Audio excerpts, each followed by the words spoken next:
Here we are, shelter in place, April of 2020.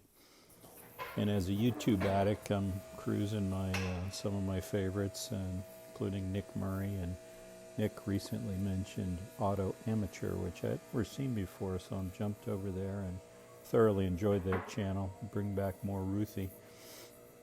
And recently in one of their videos, they asked for some input on garage floor lifts.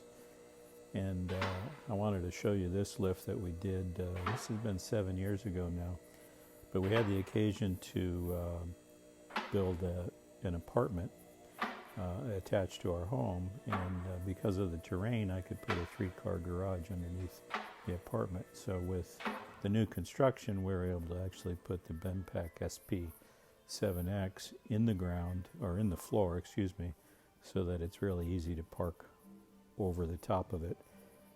We've got 12-foot ceilings, which make it real easy, floor drains and underneath the first and second bay.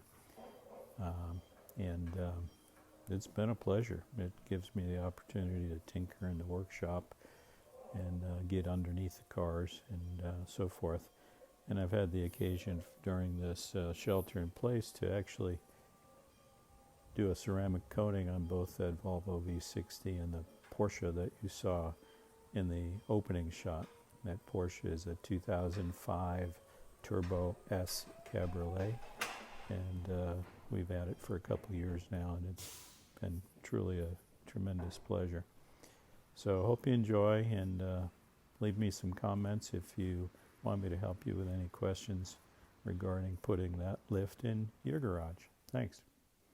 By the way, that Porsche is often mistaken for black, but it's actually dark olive metallic. And in the light or in the sunshine, it's quite obvious, spectacular color. Thanks.